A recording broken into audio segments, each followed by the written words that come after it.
Pakai mulut lidah. Jangan biarkan ini semua sebagai biarlah semua firman boleh tentang kami masing-masing. Agar nama selalu dipuji, nama selalu dibesarkan, nama selalu dimuliakan. Terima kasih Tuhan, terima kasih. Saatnya kami akan mendengarkan firman. Biarlah Kau berbicara dari awal sampai selesai. Terima kasih Tuhan, terima kasih. Dalam nama Tuhan Yesus Kristus kami telah berdoa dan berdoa. Amin.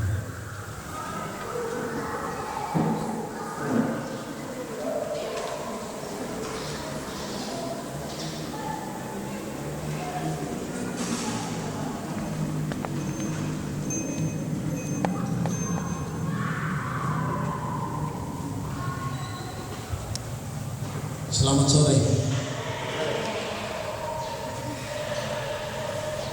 Bulan ketiga kita baru dapat kesempatan ada di atas bumi. Karena beberapa bulan yang lalu kita kedatangan tamu. Sampai kemarin saya tunggu telepon karena kita pikir kan ada beberapa event yang ada di Manado ini. Siapa tahu masih ada pendeta yang tinggal, tapi sampai malam betul-betul tidak ada ikut persiapan. Seperti biasa kita selalu beberapa kita sedia, beberapa persiapan, tetapi kali ini kita sesuaikan dengan lagu tadi, lagu-lagu semua yang tadi perpanjangan ini. Karena saya beberapa bulan tidak mendapat kesempatan di tempat ini, kita coba menengok ke belakang apa sih yang sudah kita sampaikan. Ternyata kita dapati filosofi mengenai kehidupan semua. Beberapa seperti kita khotbah yang lalu juga mengenai orang kehidupan semua. Kita kayaknya masih Tuhan tak taruh di situ. Kita belum berani memberi kesaksian yang membangkitkan iman. Itu nanti bagian pendeta-pendeta yang suka di pulang. Aku nasihat sekali. Saya memberi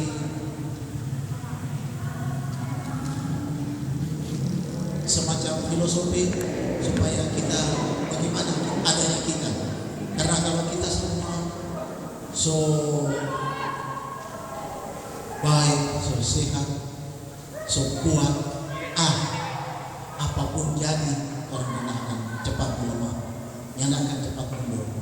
Makanya kita sampai sekarang kita tadi waktu kita siang-siang kita juga ya kita rupanya Tuhan masih bisa menjaga. Ada dua cara pandang, satu cara pandang manusia dan satu cara pandang Tuhan. Namun kita buka dulu dalam Roma 4 ayat 7.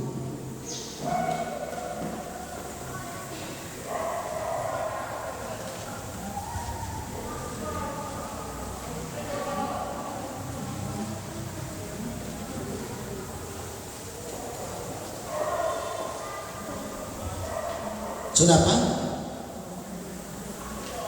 Roma 4 ayat 7. Tidak terlalu jauh ini.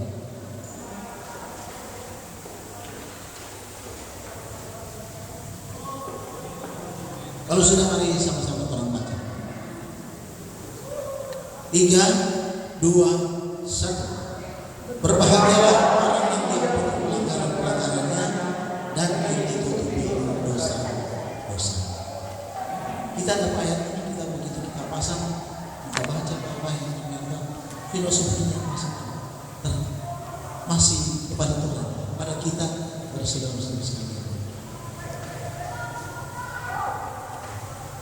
Dua cara pandang, pertama cara pandang manusia dan yang kedua cara pandang Allah. Kita bahas dulu yang bagaimana kita lihat dulu cara pandang manusia. Yang pertama, ayat ini kita sudah apa di hari Jumat.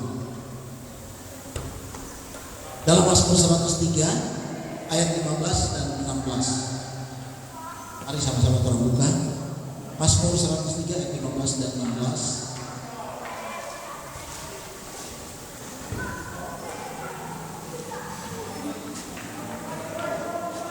Saya bacakan. Adapun manusia yang 103 ayat 15, adapun manusia hari-harinya seperti rumput, seperti bunga di padang, demikianlah ia berbunga. Ayat 16, apabila angin melintasinya, maka tidak ada lagi ia dan tempatnya tidak mengenalnya lagi. Pertanyaan, kenapa orang diibaratkan dengan rumput? Orang semua tahu rumput itu ada yang tanam. Rumput itu yang tahu musim. DP tahu tuh barang orang yang bikin bersih di awal tubuh. Sedang bumi rumput tutup itu di sana kita lihat, gunung sekali dari rumput. Rumput sanggup menutupi bumi.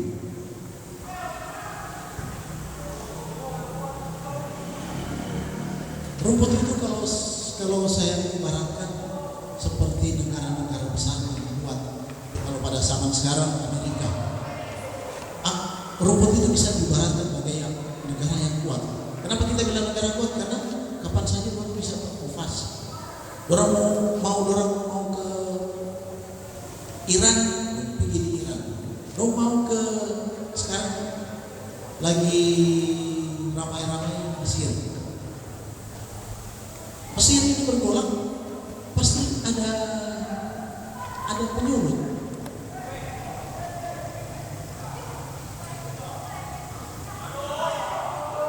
Negara besar di mana saja dia mau masuk, boleh. Kita ingat saat perang dunia kedua, Hitler menguasai sebagian besar bumi. Daratan Eropa hampir 100% dia kuasai.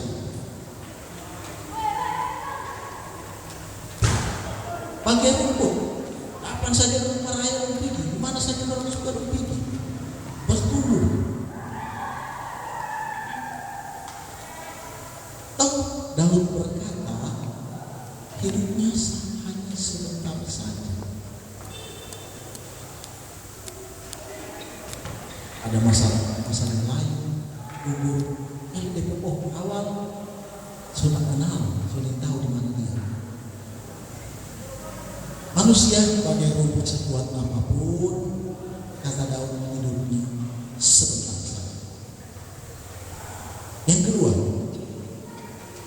kenapa manusia diibaratkan bunga? Itu kita bilang manusia diibaratkan karena di ayat tadi jelas-jelas Daud bilang, adapun manusia hari-harinya seperti rumput. Sekarang manusia diibaratkan bagai bunga.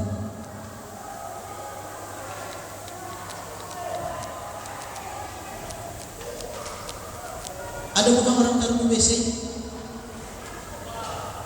ada bunga orang taruh di kamar mandi. Apa dia nama? Tanpa terhormat.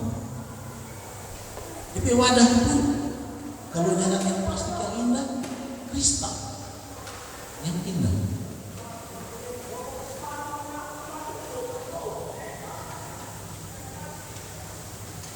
Orang menikah, orang mati sama, dipenuhi dengan bunga tanda keindahan dan tanda keagungan.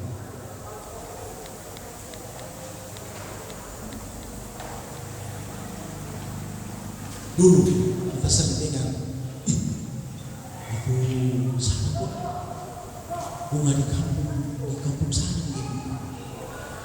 Bunga itu menandakan keindahan.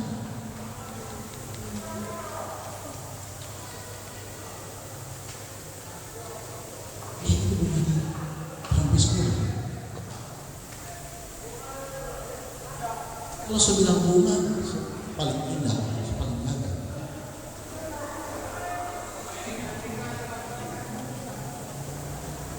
Toh Daud bilang, seindah bunga pun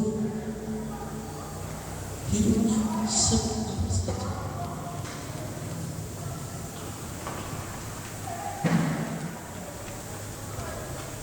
Lalu dan lenyap. Ada pepatah yang pernah bilang, harimau mati meninggalkan belang, gajah mati meninggalkan gading, manusia mati kasih sayang. Kalau baik pasti terang terkenal.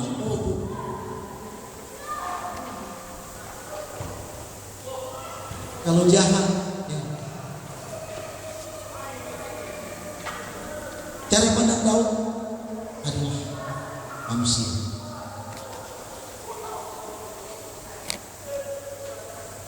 Bagaimana akhir kehidupan kita seperti bagai angin. Sepertinya Daud tak ada harapan dalam melihat manusia. Toh Raja Daud seorang raja yang besar. Artinya dia gambarkan jadi pendiri. Ini kan surah 103. Berarti pada akhir-akhir masa tua Daud, pada masa tua Daud.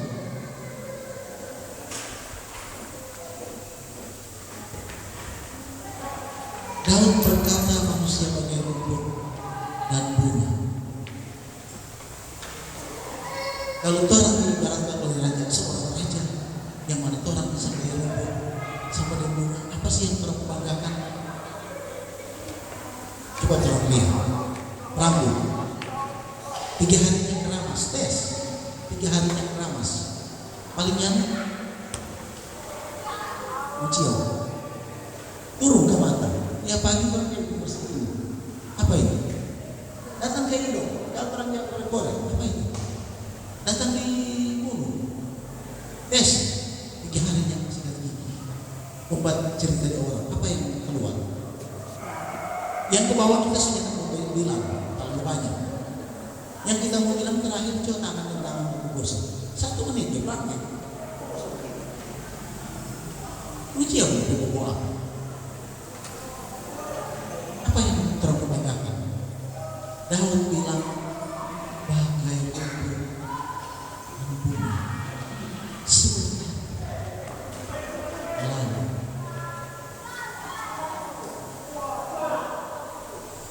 Dalam Mazmur 103 ayat 14 saya naik ke atas, sebab dia sendiri, dia huruf besar, dia sendiri, sebab Allah sendiri tahu apa kita.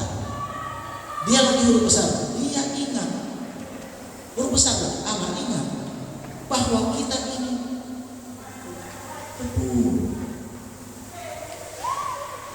so itu Daud bilang, lebih baik 1000 hari di rumah Tuhan dan 1 hari.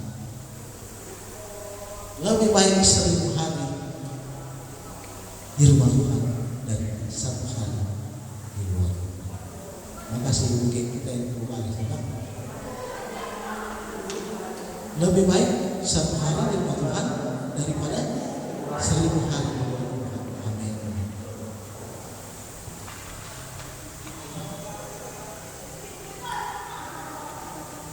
Daud tahu terlebih hidup masih dekat. Kita naik ke cara pandang kedua, cara pandang Tuhan, cara pandang Allah. Kejadian 22 ayat 17. Mari sama-sama baca.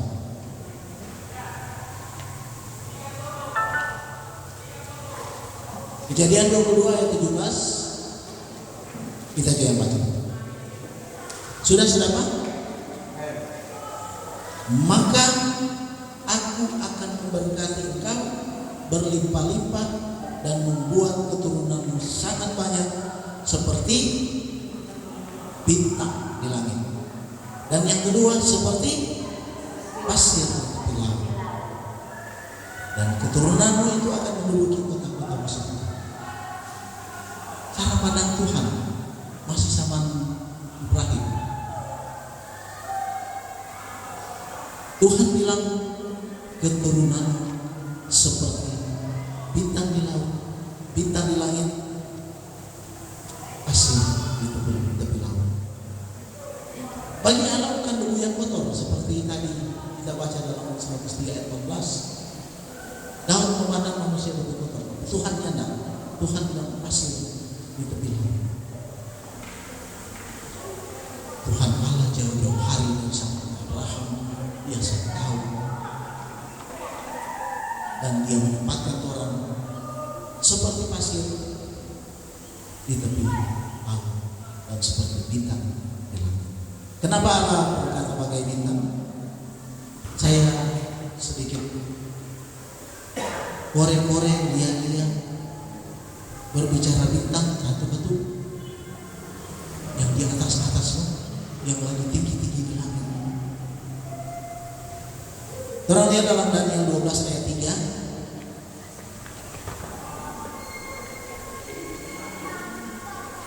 Daniel 12 ayat 3.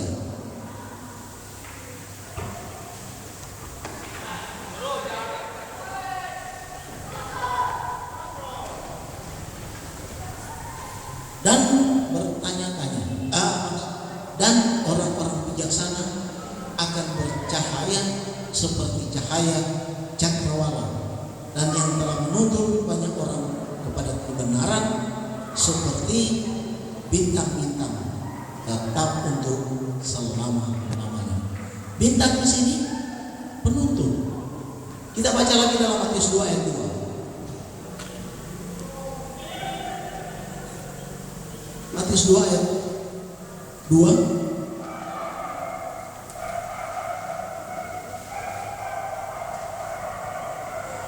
Dan bertanya-tanya, di manakah dia raja orang Yahudi yang baru dilahirkan itu? Kami telah melihat bintangnya dari timur dan kami datang untuk menyembah dia. Orang Majus dituntun oleh bintang untuk menuju kepada terang Kristus. Saya gambarkan di sini bintang adalah penerang jalan, penunjuk jalan.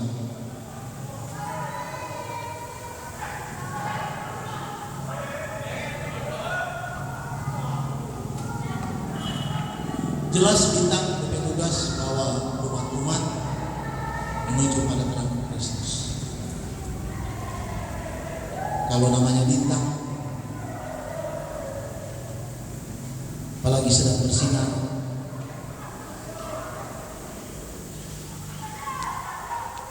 kita ingat Michael Jackson. Waktu dia masih kecil, yang dia menyanyi lagu rohani.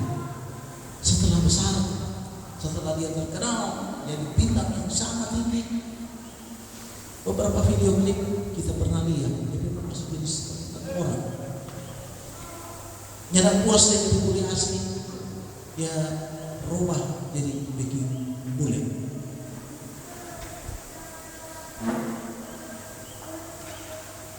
Dan Michael Jackson terkenal jadi penyembah setan. Elvis Presley, apa yang pertama dia buat? Waktu dia melamar studio rekam sama Apatola. Satu waktu dia menyanyi lagu rohani, ada satu studio rekam kekurangan penyanyi. Dia isi lagu rohani. Makanya di awal kaset awal kan lagu rohani. Gagal sekali. Jadi bintang Elvis Presley. Setelah jadi bintang lupa apa dia bikin? Jadi bintang rock. Asal lupa dibilang banyak dibilang ini. Rock pada zaman itu mengartikan pemberontakan. Kenapa? Pada zaman itu lagu-lagu kan cuma dari irama beat, irama slow, dan jazz. Cuma itu yang begitu ada lagu rock,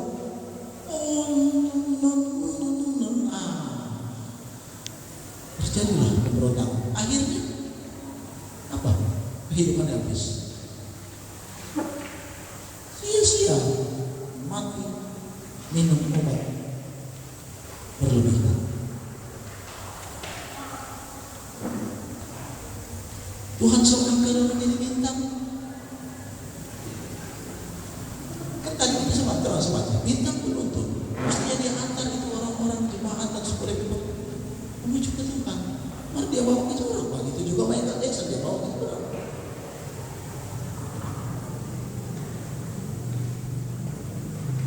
Alkitab sendiri berkata dalam Wahyu 12 ayat 4a. Wahyu 12 ayat 4, tapi yang kita baca cuma ayat A saja.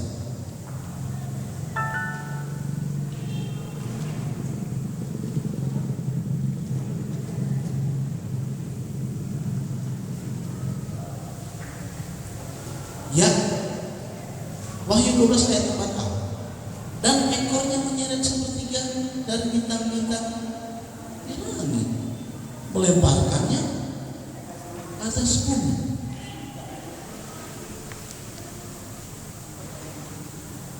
Bintang-bintang banyak yang terpeleset.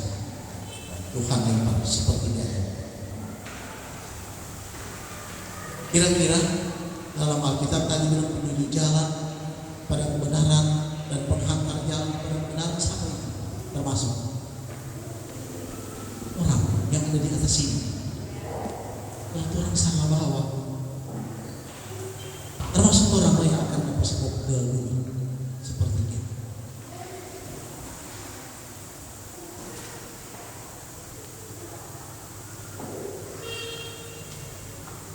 Kesimpulannya, bintang secemerlang apapun bisa gugur dan jatuh. Setinggi apapun bisa gugur dan jatuh. Ini masih kata Tuhan, tapi Tuhan juga bilang memberikan wahyu dalam Wahyu tadi. Sepertiga bintang gugur.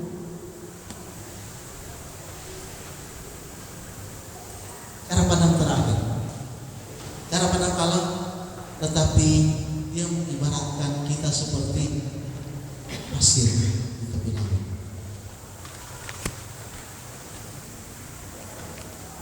Pasir itu kotor di pantai.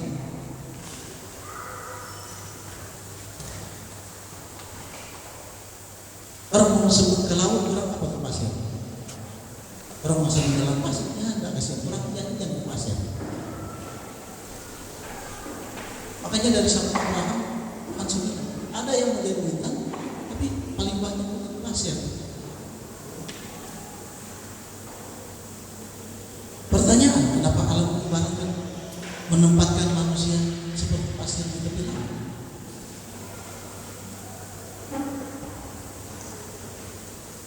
Pasir sulit itu, terlalu banyak. Mungkin pada nyanak dibilang seperti pasir pada gurun, seperti pasir di atas gunung. Kenapa Tuhan mesti bilang seperti pasir di tepi laut? Ini pertanyaan besar bagi kita. Tapi kita coba gali-gali terus.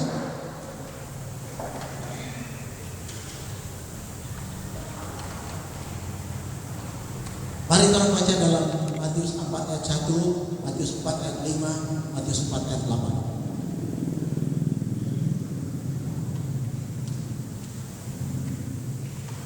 Baca dulu Matius 4 ayat 1.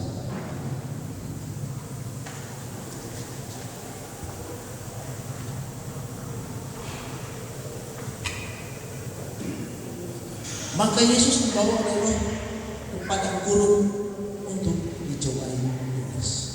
Tuhan mengenal jauh-jauh hari sama Abraham. Dia tahu, dia nyala bilang pasir di padang gurun.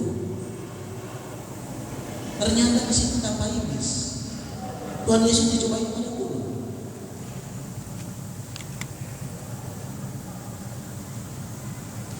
Ayat 5.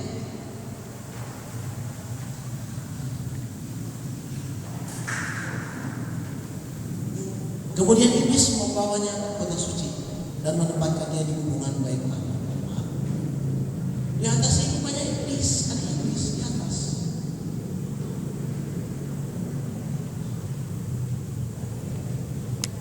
Langsung dulu ke ayat 8.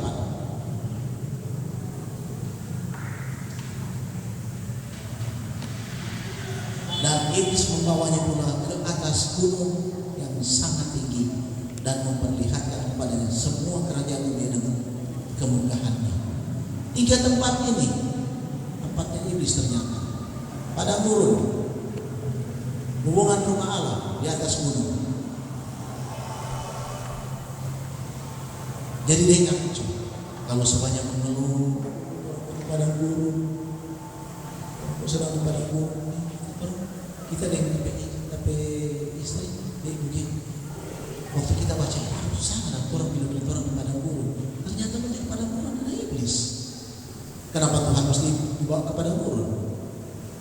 Untuk dicoba iblis. Berarti iblis ada di padang gurun. Kalau orang banyak masalah, langsung seperti padang gurun. Negara harus berani sendiri. Lebih baik penyakit, bapak itu terus. Datang pak anaknya, ini anak menangkan sudah berubah dia. Orang kehidupan berapa begini terus besoknya maju-maju. Semua soalnya tidak mungkin. Iblis bawa orang alam pikiran ini tidak mungkin semua. Padang gurun. Salah-salah kita menggaris tangan kok begitu. Itu tandanya orang lagi diburu oleh iblis. Jangan kira Tuhan aman-aman. Tadi kan terang sewajar di hubungan rumah ada iblis. Di dalam sini iblis yang masuk. Dia tahu orang sama.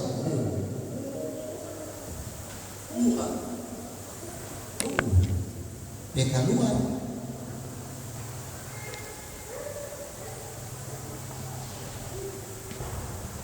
Sampai ada satu burung sering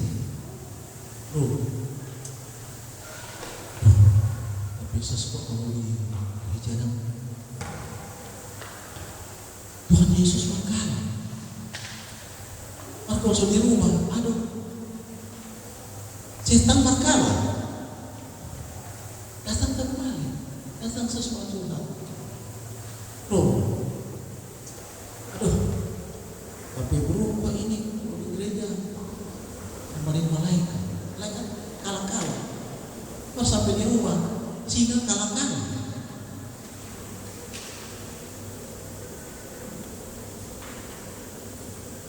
Jadi jangan kira orang di sini lagi suci semua ini, di luar.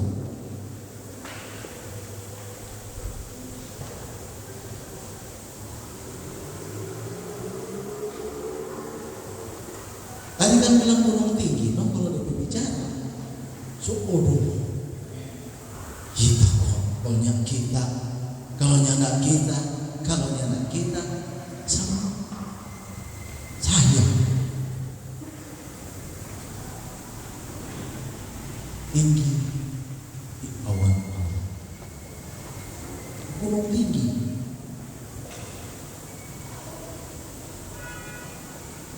Hati-hati. Kenapa kita bilang? Kita selama ini kita dibawa dengan filosofi mengenai terang kehidupan. Saudara dan saya, karena firman Allah pedang bermata dua. Dia ke sana kembali kemari. Yang mungkin dia ke sana terus begitu.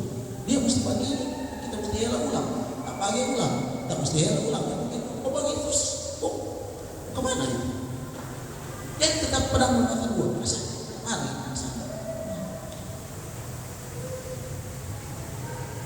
Baca ulang Kejadian 22:17, saya itu yang baca. Maka aku akan memberkati kau berlimpah-limpah dan membuat keturunanmu sangat banyak seperti bintang di langit dan seperti pasir di tepi laut, dan keturunanmu itu akan menduduki kota-kotamu semua. Karena kasihnya di hari Tuhan Allah setempatkan orang pasir di tepi laut. Tuhan tahu orang manusia punya kemampuan terbatas, sangat terbatas. Itu dia Tuhan dia tahu betul orang di pasir. Kalau Tuhan dijajah orang rusak orang itu, anak-anak sampai pasir, lempar ke sana, kemari. Rusaklah untuk pasir yang indah. Tuhan tahu di tepi pantai, di tepi laut, sewaktu-waktu Tuhan kasih bersih lagi di rumah. Ombaknya turun, licin pasir pantai lagi. Dia tahu manusia susah melawan iblis, yang bisa. Itu juga jadi pertanyaan, apa kotoran ditempatkan di tepi laut seperti ayat tadi lah.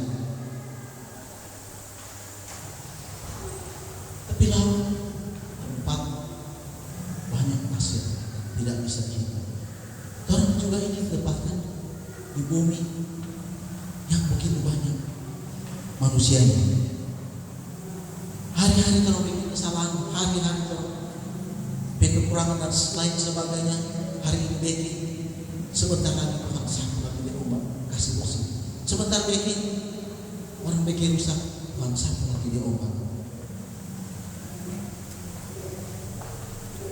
Pasir segitu banyak, kalau Tuhan betul satu-satu kan bikin betul satu-satu begini. Yang pelan-pelan, mau bangsa Israel yang Tuhan urus. Orang nyalakan dia urus. Itulah kenapa Tuhan taruh Tuhan Yesus satu kali untuk semua orang. Yesus korban.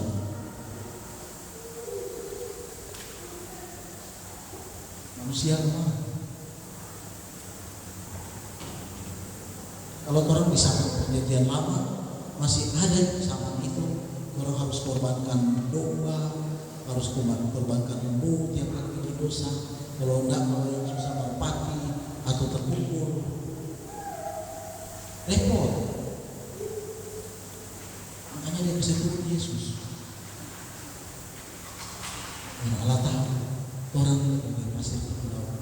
Kalau orang di tempatnya di gunung yang mendapat bikin bersih, makanya dia taruh di tepi laut. Kapan saja dia bikin bersih. Kapan orang bikin kesalahan, Tuhan berkenan menyapu dan tepi pantai itu jadi rata kembali. So itu jangan pernah mengeluh saat orang diinjak-injak orang. Jangan mengeluh orang diinjak-injak orang. Jangan mengeluh orang dipermainkan orang. Lempar sana, lempar sini, fitnah sana, fitnah sini. Sudah jauh. Mulai sekarang ini hari itu kita di tepi pasir, di tepi laut. Tuhan bikin bersih semua. Bikin rapi terus, biar tong rusak, dia bikin rapi. Anak-anak bermain pasir di sana lempar sini, datang ombak rapi.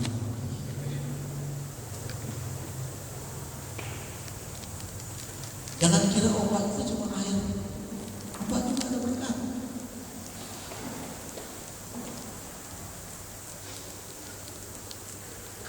Restoran enak kalau mana kepiting. Kepiting hidupnya di mana? Di tengah laut, di pantai, di lubang. Datang ombak, dia keluar, dia cari tuh apa yang ombak bawa. Jadilah kepiting yang enak.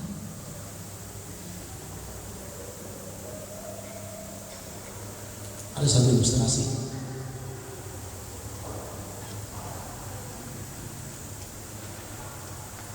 Satu orang penjaga sekolah. Dia satu waktu dapat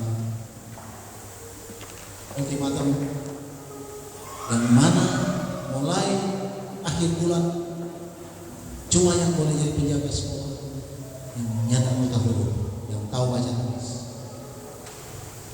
Karena tujuannya akan diperbantukan nanti mengganti muridnya, mengganti guru yang mengajar. Kebetulan ada satu penjaga sekolah, dia ingin tahu baca, ingin tahu tulis.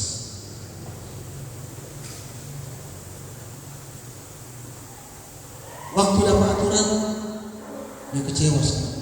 Dia mengeluh, kenapa kita supaya lama sih? Kok kita dikasih Kasih aturan yang seperti ini yang mengharuskan kita harus keluar. Waktu hari terakhir dia masuk dengan mulai dia pergi. Sudah kelar sekolah, dia kasih laporan jadi kita besok semua masuk kamar. Dia pikir-pikir kita mau kasih apa di rumah kita istri, mau kasih makan apa kita ke anak-anak. Tapi ya, sudah aturan tetap aturan, yang tidak ada tahu apa. Pulanglah sambil menunduk mukanya dengan hati yang sedih. Karena sudah memperhati dan menjaga sekolah. Dia sedang berjalan di hati sendiri. Dia lihat rumah kos. Sedangkan di rumah cuma kontrak. Setengah tahun dia semua habis. Tapi dia jangan hilang akal. Dia bikin kamar. Dia bikin 2 kamar. Dia tulis di kontrakkan. Kan kontrak 1 bulan. Tulis kontrak 1 bulan. Ada yang masuk. Berikutnya kamar 1 ada yang masuk. Akhirnya rumah itu dia beli. Tahun berganti tahun dia bikin kontrakan banyak sekali. Akhirnya dia jadi pemilik kota yang besar. Untuk baca kita tulis. Doi dia kumpul, dia pikul dengan keranjang, dengan ransel. Bawa di bawah, dia lepas. Kasir kita, tolong kita tangan dengan pegang. Pak, tulis aja DP jumlah dan apa sebagainya. Kasih yang kita minta tulis, kita baca. Aduh, minta tulis, kita baca mas. Uangnya sebanyak begini deh. Kalau kita tahu tulis dan kita tahu baca, kita masih penjaga sekolah. Tangkap kita ilustrasi. Kalau Tuhan lagi taruh orang ke tempat kesulitan, jangan putus asa. Belajar. Lihat. Kan tahu kalau manusia ini lemah. Tapi kan dia selalu kasih obat. Kasih bersihkan. Dia selalu kasih obat bersihkan. Dalam keadaan orang berkata-kata, dia kasih obat. Dan bersihkan.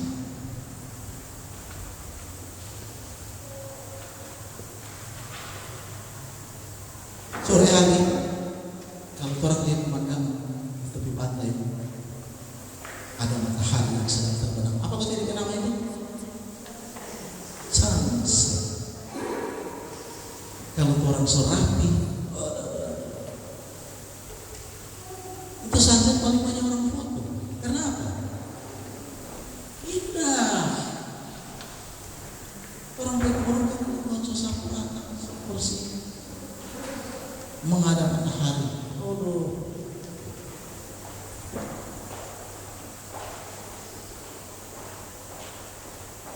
Orang cerita dengan Bruding sesuai manusia. Minta dengar suara keras. Sedap sekali pada malam. Dan pernah dengar kemarin suara keras. Karena apa? Selalu bisa oleh obat. Selalu dibersihkan. Buat apa jadi rumput? Sebentar lagi emang lewat. Buat apa jadi bunga yang indah? Sebentar lagi hilang. Buat apa jadi bintang? Kalau sepertinya terang masuk di sini. Biar juga jadi rumput yang bisa menguasai bumi. Biar juga jadi bunga yang indah diperbutkan orang. Tahu ya? Itu diperbutkan orang tuh. Biar juga jadi bintang tinggi di awan terkenal. Saya baca kembali Roma 4 ayat 7. Berbahagialah orang yang diampuni pelanggarannya dan yang ditutupi dosa. Kita mau kasih kesaksian sedikit. Bukan pengertian menyombongkan diri, minta maaf, dijauhkan Tuhan dari pikiran. Kita dulu pernah di gereja lama, tapi hidup kesini memang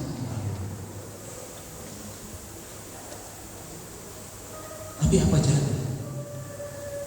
Ibu gembala obrol itu om lama, banyak parampuang sana, parampuang sini, parampuang sana, pamba Google. Ibu gembala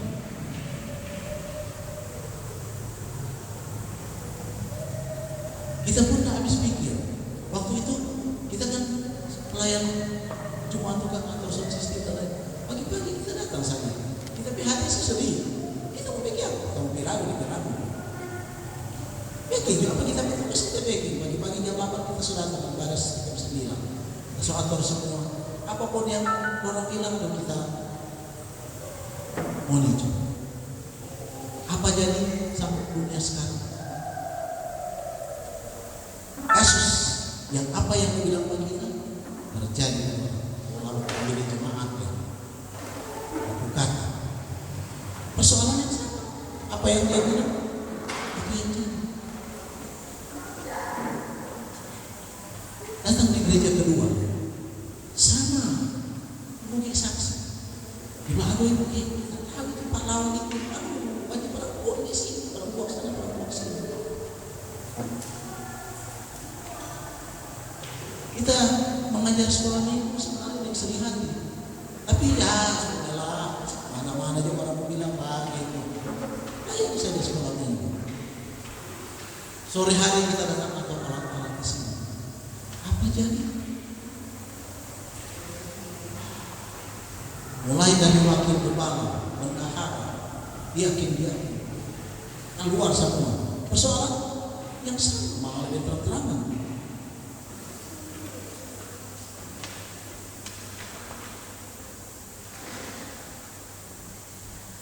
Salah satu yakin cerita kita.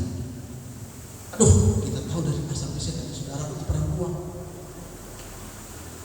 Kenapa mesti cerita sama kita?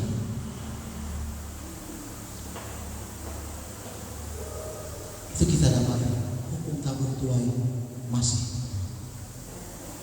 Jangan pernah mengatakan mengenai salah satu jemaat. Jangan. Udah jangan bicara kita memang kita hidup berurusan, tapi jangan. Kita ada beberapa jemaat pernah curhat ke kita. Kita kesian begini, kita kesian begini, tapi istri kita tak tahu. Tak pernah kita cerita orang. Tak pernah. Karena kita melihat apa yang jadi kita dan apa yang jadi apa yang orang bilang ke kita. Jadi kita sampai dunia sekarang. Kalau ada orang kasih masukan, sampai ke kita coba diam dan kita doakan. Itu saja. Tidak perlu ngobrol sama kemarin. Minta maaf sekali kita minta maaf. Ini kita bukan menjualkan diri, tapi hukum takut Tuhan itu berlaku. Jangan sekali-sekali orang menceritakan hal buruk orang lain. Kalaupun ada orang bercerita, terima kasih Tuhan. Kita doakan Tuhan. Itu saja jawabannya. Jangan orang sampaikan ke orang sampaikan satu orang. Dan seterusnya akhirnya cuma satu orang, dua orang, tiga orang, super orang. Awasi.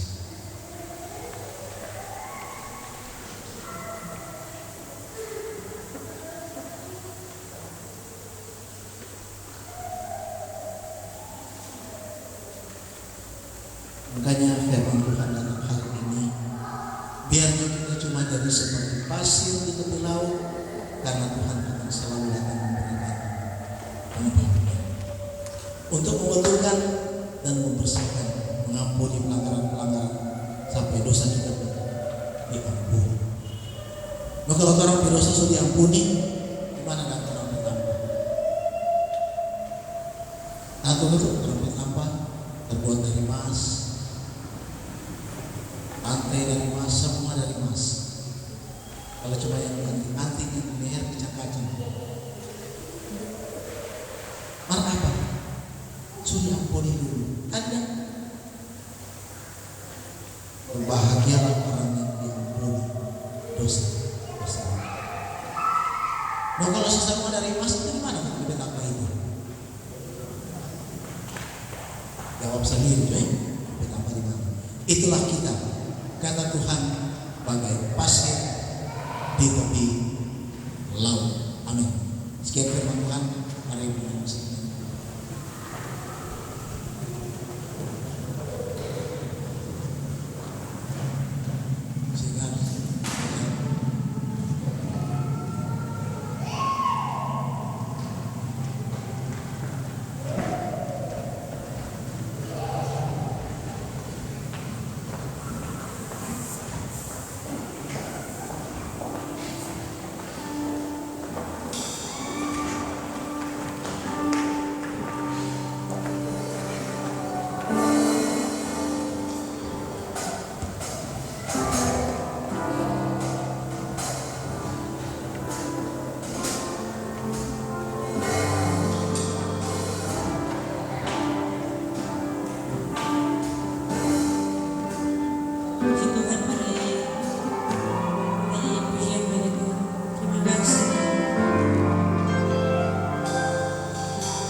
berbahagialah kami karena dosa-dosa kami sudah diampuni oleh Tuhan. Terima kasih Tuhan, terima kasih Roh Kudus. Hamba pemberita firman-Mu, pakai dia lebih hari lebih heran. Hikmat marifat dari surga akan turun senantiasa di dalam kehidupannya, sehingga dari dimanapun dia pergi dan berada Tuhan, banyak-banyak jiwa boleh dimenangkan untuk hormat dan kemuliaan dan kebesaran nama Tuhan. Terima kasih Roh Kudus. Kami percaya sore hari ini hidup kami sudah dipulihkan Tuhan. Kami percaya sore hari ini hidup kami sudah diberkati oleh Tuhan. Terima kasih Bapa. Tiba saatnya Tuhan, sebentar lagi kami akan memberikan korban persembahan. Tuhan Yesus memberkati yang memberi maupun yang tidak sanggup memberi, karena kami tahu Tuhan adalah kami, Tuhan adalah sumber pengharapan kami, dan Tuhan adalah sumber berkat kami.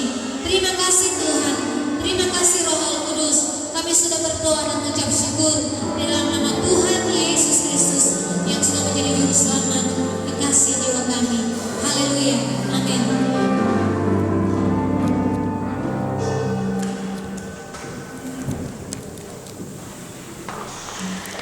Puji Tuhan, kita akan memberikan korban persembahan. Seperti biasa persembahan ada di bagian belakang. Selamat memberi, Tuhan Yesus memberkati. Kami para terpuji akan bawa pujian buat Tuhan.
kasih ya Bapak pada malam hari ini. Ada dua orang saudara kami yang berulang tahun. Kami percaya ya Tuhan, hari-hari yang Kau berikan boleh kami nikmati di bawah matahari, di bawah kolong langit, adalah hari-hari yang Kau berkati, adalah hari-hari yang penuh dengan mujizat, hari-hari yang luar biasa. Sekalipun kami ini sama seperti rumput, tapi kami percaya ya Tuhan, Kau mendanani kami melebihi bunga yang ada di dada. Kau mendanani kami dengan kemuliaan, hormat dan puji-pujian, karena kami tahu ya Tuhan,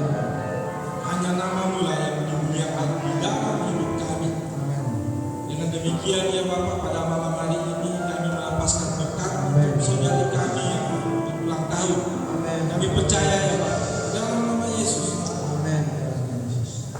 Sampai pada usia tua pun mereka akan menghasilkan buah. Mereka akan menghasilkan buah berlipat ganda. Di dalam nama Yesus itu kemuliaan nama. Dan kami percaya ya, mereka